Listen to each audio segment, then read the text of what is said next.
Olá, pessoal! Hoje nós vamos falar a respeito de duas disciplinas, sendo a primeira de gestão ambiental com a professora Helena, estando aqui conosco mais uma vez, professor Ricardo, da disciplina de Direito aplicado, né, Segurança do Trabalho, professor. Para a gente estar integrando essas duas disciplinas, que é o objetivo principal da nossa disciplina de desenvolvimento de projeto integrador. Então vamos começar aqui falando, né, um pouquinho, tendo aquele bate-papo legal que vocês já conhecem, com a professora Helena, que vai falar um pouquinho a respeito de gestão ambiental, né, vai falar um pouquinho a respeito de desastre ambiental. Quando ela adentrar nessa parte de desastre ambiental, a gente vai fazer um estudozinho de caso, né, como é de praxe. Isso, é isso, professora? Isso, exatamente. Então, trazendo aqui, né, para vocês, né, essa questão da gestão ambiental, né, na aplicação, né, do curso de Técnico de Segurança do Trabalho, é importante ressaltar o que seria gestão, né? Gestão é algo muito amplo, tá? Que está denominado a gerenciar algo, né? E a gente pode trazer para as nossas vidas e um exemplo, né? Disso seria gerenciar uma empresa, gerenciar a nossa casa, né? Gestão é isso, é você dar ordem, né? Em cada coisa, colocar cada coisa em seu devido lugar. Isso seria gestão, né? E trazendo essa realidade para a gestão ambiental, está relacionada à sustentabilidade, né? Então, quando a gente fala sobre gestão ambiental, nos faz retratar, né, e fazer uma relação sobre a minimização, né, dos impactos ambientais, né? Ou seja, uma atividade, né, ela sendo executada, ela vai causar um dano ambiental, um impacto ambiental. Então essa gestão ambiental, ela vem com a ideia de tentar minimizar os impactos ambientais, né? E aí, né, a gente trazendo como estudo de caso, né, que vem se repercutindo muito nas mídias, né, foi o desastre, né, ou acidente, né, aí a gente vai tentar aqui da melhor forma, tentar ter uma aplicabilidade nas palavras, né, o que seria uma catástrofe ambiental, um desastre ambiental, um acidente ambiental, né, é importante fazer essa diferença, né, que o desastre ambiental, ele acontece de forma natural, né, que pode sim, o homem pode acelerar um processo de um desastre ambiental natural, né? Ou não, uma atividade ou não, a gente não pode afirmar isso, né? Mas é importante deixar essa diferença do que seria, né, o acidente ambiental, o desastre ambiental natural, né, que algumas pessoas acabam falando. E aí trazendo como estudo de caso, né, o acidente que aconteceu, né, a situação que aconteceu em Mariana, né, que aí deixou muitas pessoas desabrigadas, né?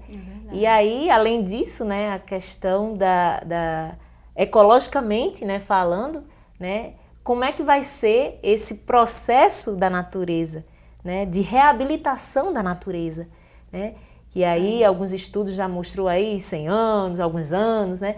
Mas é uma coisa Eu estava lendo, professora, teve um caso, né, que aconteceu em 95, na Argentina, né, professor, que a gente estava até comentando, foi em 95 mesmo. E que até hoje eles ainda não conseguiram recompor a flora, né, ainda não. Então, assim, como foi um acidente similar, acredita-se que aqui também, pelo menos mais 10 anos para poder, eu não sei em relação à fauna, talvez seja até mais demorada ainda, né? Isso. A reposição da fauna. Então, realmente é um processo lento. Isso, né? Porque, assim, no Brasil, né, a gente já pode ver que a gente já está tendo algumas espécies em extinção, né? Então, a gente já tem essa coisa de estar perdendo a nossa identidade brasileira. Inclusive, lá neste rio, né, que ocorreu o acidente lá em Mariana, eles falaram que tinham 15 espécies que estavam em extinção. E aí, isso a gente já tem essa preocupação, né, por ter esses dados, essas informações, e tendo em vista essa situação da recomposição da flora, né, da reconstrução, né? Então, assim, é uma situação muito complicada, né, que eu acredito que vai levar muitos anos, né, para que isso seja reorganizado, né, talvez nunca volte a ser como antes, mas que possa sim ter uma reorganização, porque a natureza ela é brilhante e ela tem um equilíbrio fantástico, né? Então a gente não pode exatamente dizer o que vai acontecer. Espera-se que algo bom aconteça. Não, né? A gente sempre tem a esperança, né? Isso. De que, em virtude dessa situação, né, possa sim, né, a gente possa aí voltar a ter um equilíbrio ambiental saudável. E aí, trazendo para essa questão da gestão, né, puxando para a gestão ambiental, a gente leva em consideração a importância dos estudos que antecedem as atividades humanas, né? Então, é importante que os estudos, as licenças, né, o acompanhamento, que a gente chama de monitoramento, ele aconteça. Porque o monitoramento, ele traz a prevenção, ele traz alerta, né? Então, a gente tem que levar em consideração esse monitoramento. Então, o monitoramento vai dizer, é um termômetro que lhe diz assim, vamos ficar alerta, né? Alguma coisa está acontecendo de errado.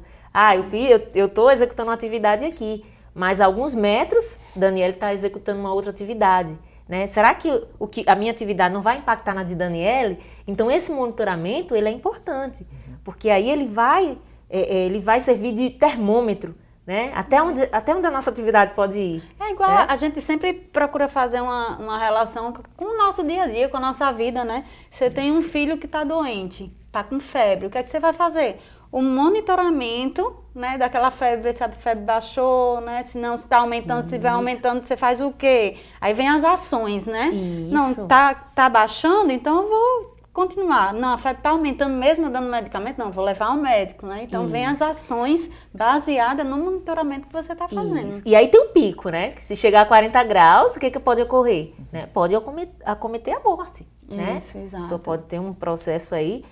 Enfim, né, a gente consegue destacar nessa situação, né, o quanto a gestão ambiental ela é importante. Claro. Né? Ela é necessária. Então, não tem como você implantar uma atividade e aí não ter essa gestão, esse gerenciamento. Não só os estudos ambientais, ele é fundamental. Né? Então, ninguém faz uma atividade, né, e não busca esse gerenciamento. E aí é importante ressaltar que a própria natureza também responde às nossas ações, né? Porque trazendo isso para a situação, né, de Mariana, né, a gente sabe que ali foram dejetos de atividades, mas que foram retiradas da própria terra, né? Isso. Então a gente assim, não foi algo que chegou, que veio de outro país, não. Foi do próprio estado, da caracterização do solo, né? Mas infelizmente, né, aquilo que estava ali quietinho começou a ser mexido, né? E aí a gente precisa ter um plano de ação, né? Se aquilo não serve mais, né, um rejeito, né? E hoje a gente tem aí a questão trazendo para a gestão ambiental, né, a questão da Política Nacional de Resíduos Sólidos, né? Então, o que é rejeito? Né? Eu posso reutilizar, né? Como eu tenho que gerenciar isso? Como é que né? tem que ser descartado? Como é que tem que ser descartado isso? Como é que pode ser armazenado isso? Né? Então, tem toda uma construção de ideias, né, de uma equipe multidisciplinar, né, para que se estude e traga uma viabilidade, né, para que aquela situação, porque a questão das instalações das empresas, né, do crescimento econômico, isso é importante para o nosso país. Claro, é necessário. É necessário. Então, isso não pode deixar de acontecer agora, claro, né, com responsabilidade, não é isso, professor? Exato. Você pode falar isso bem explícito para a gente, né? Que a responsabilidade ambiental e social, ela é importante, ela tem que acontecer. É verdade. Falando um pouquinho em responsabilidade, né? A gente estava até conversando aqui anteriormente, né? Nos bastidores, comentando que mesmo que a empresa, né? A Samarco, ela não tivesse culpabilidade, né? Até porque aqui a gente não está pronto para julgar, né? Se houve juízo de valor. Exato. Então, mesmo que não houvesse culpabilidade, tem a responsabilidade. Isso. Né? Tanto é que ela pagou multa, né? Alta, né? Está pagando, né? Foram 200, a gente até anotou, né? Que foram 250 milhões para o IBAMA, 112 milhões da secretaria. Da secretaria, né, do governo. Então, assim, ela está sendo, de fato, responsabilizada, né? Agora, falando um pouquinho em responsabilidade, teria a responsabilidade penal? Como seria, professor? Bom, é bem polêmico, né? Está acontecendo, né? Ainda os trâmites burocráticos, né? Como a gente citou, a gente não vai dar um juízo de valor, não vai formular ideias aqui de questionamentos, mas é preocupante porque as famílias, né, estão necessitando de uma atenção, né? Elas precisam de um amparato, né, do município, do estado e da União, né? No caso, são multas que vão levar ao desencadeamento de um conforto, entre aspas, para as famílias. Sim, né? Porque teve também o valor da indenização, né? Isso. Foram mais de 300 milhões para poder suprir, né? As famílias, foram mais de 600 famílias desabrigadas, Isso. gente. É muita gente. É muita gente desabrigada, né? Isso. Como consequência desse acidente. Como a professora, né, citou, se foi uma catástrofe, se foi um acidente, né? A empresa, ela foi negligente, sim, porque aconteceu na empresa dela, né? E isso fez com que a população, que não tinha culpa, né, esteja sofrendo as consequências, né? Tem uns dados que revelam que a própria empresa, ela não fez um treinamento prévio com a comunidade, né, para estar preparada a tais acidentes. Que seria, né? professor, abrindo aí essa discussão, o plano de emergência. Isso. Não existe um plano de emergência, né? E a gente consegue visualizar pela internet que existe pessoas, trabalhadores, filmando uma situação de emergência, de sinistro. Então ali... Gente, eu fiquei circulando na internet, com aquele vídeo. Isso. Eu fiquei chocada, é sério. Os próprios trabalhadores esperando o sinistro acontecer. Isso. Gente, tipo assim, comemorando, falando, extasiados. Pois é, então, numa situação de simulação, gente, é ação. Então eu fiquei preocupada assim, eu disse... Poxa, as pessoas ficaram ali esperando a coisa acontecer. Esperando a barragem, né? se romper, né? E assim, isso é uma falha gravíssima. Nossa. Né? Não só para uma situação de Mariana, mas de todas as instalações onde tem uma grande circulação de pessoas. Isso. Né? Porque não se sabia o que fazer. Agora, a gente estava lendo, professora, que para ter a licença ambiental do IBAMA, tem que ter o plano de emergência, certo? Requisito, e eles tinham um plano de emergência. Só que no plano de emergência não estava contemplado um treinamento, né? Lá até falava treinamento com a comunidade. Isso. Como a comunidade agir no caso de acidente. Então, na verdade, a gente viu que não tinha um treinamento nem com os trabalhadores, com os funcionários. Imagina com a população externa. Porque essa questão social, ela ainda assim, infelizmente, né, tem se dado pouca atenção. Então, a gente vê aqui, né, no nosso Rio Grande do Norte, né, é muito comum, as empresas vêm de fora, elas se instalam, elas fazem aqueles questionários socioeconômico, né, social, e não contempla situações como essa. Né? E aí essas condicionantes deixam muitas lacunas, assim, acabam não pontuando coisas. Então eu tenho um plano de emergência, mas todo plano de emergência ele tem que ter uma simulação. Não existe um plano de emergência se ele não tem uma simulação. Porque eu tenho um plano de emergência, mas as pessoas não sabem o que fazer. Então, ele não como se eles fizessem, só para constar, não, para você tirar a licença ambiental, você tem que ter um plano de emergência. Aí, às vezes, pega até um plano de emergência que já tem pronto, de outra empresa. Ctrl-C, Ctrl-V, muda ali as palavrinhas. Não sabe eles que as consequências que eles estão tendo agora é muito mais prejudicial, né, do que a própria organização. Mas sabe o que é aquela coisa do brasileiro? Não, nunca vai acontecer comigo. Nunca vai acontecer. A gente mesmo pensa assim, né? Às vezes, verdade. A gente nunca acha que aquilo vai acontecer com a gente. E da mesma forma as empresas, né? Acho que nunca vai acontecer. E aí quando ocorre, ai meu Deus, o que fazer? Né? E não sabe como agir. Isso. As multas, toda a parte da indenização das famílias, tudo isso consequência, né? Consequência de uma prévia fiscalização dos órgãos maiores, né? Que não houve, né? Que não houve, né? Foi uma falha grande, não fazia sei lá quantos anos que não havia fiscalização dos órgãos, né? E uma coisa que eu achei interessante... E se houve, não acharam aquele sinistro, que vai acontecer, porque pegou de surpresa, né? Muitos noticiários estão dizendo que foi um terremoto, né, na área. Né? São muitas configurações, né? Muitos questionamentos, né? A gente fica em dúvida. A gente só vai saber quando sair realmente de fato o laudo, né? E assim, uma coisa relacionada à segurança do trabalho, né, é que, não sei se isso é verídico, mas os boatos, né, as informações na internet circulam, né, falando sobre uma análise de risco. Sim. Então, a análise de risco nada mais é do que um documento que informa todos os riscos e todas as probabilidades e possibilidades do que pode vir a acontecer. Inclusive o rompimento de uma barragem, né?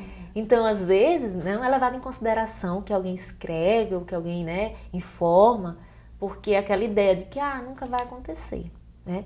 E a gente tem várias outras situações que vêm acontecendo, né, no Brasil, né? A gente teve a situação da Boate Kiss, por exemplo, que aí, né, repercutiu o ano inteiro. Então, todas as empresas começaram a se readequar a questão de combater incêndio, e não vai ser diferente com o que aconteceu em Mariana.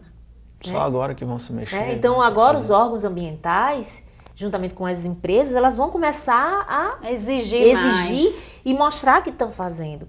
Mas aí, espero que não seja mais um fogo de palha com o que aconteceu em Mariana, que passe um ano e ali tudo se acaba e se passa e se esquece na Boate Kiss, né?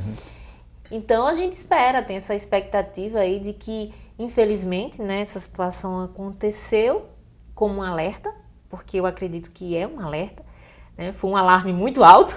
Isso. Né? Exato. Mas que foram em torno de 12 mortos, né? Isso, mais de 600 famílias desabrigadas. E aí essa história que o professor falou, né? Essa questão social, que é um dano irreparável, porque você construiu algo, você passou a sua vida inteira construindo algo, a sua casa, né? A sua identidade da cidade, e aí isso se perdeu. Isso, né? Isso e as pessoas que dependiam, por exemplo, do turismo para sobreviver. Eu vi uma reportagem do dono da pousada, nossa, deu pena, assim, porque ninguém mais vai visitar Mariana, não tem mais, né? Aquela ela beleza perdeu a ambiental. identidade, né? Exato. Aí tem os pescadores também, então tinha gente que sobrevivia disso. E aí né? essa preocupação, né? Onde é que essas pessoas vão começar as suas vidas, né? Suas famílias, né? Que a gente já vê que existem tantas dificuldades, né? E aí a gente traz essa situação que foi tão repentina, né? De forma emergencial. E assim, claro, né? Assim, muitos brasileiros, assim, né? Prestaram seus votos de solidariedade, né? Estão ajudando, né?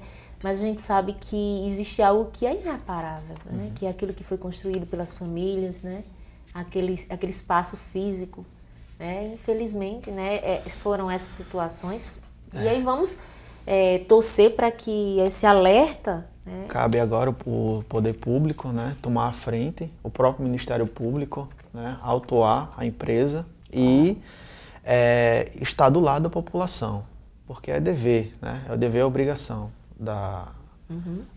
do poder público estar atuante, né? Com todos. Isso. Então, esperamos, né?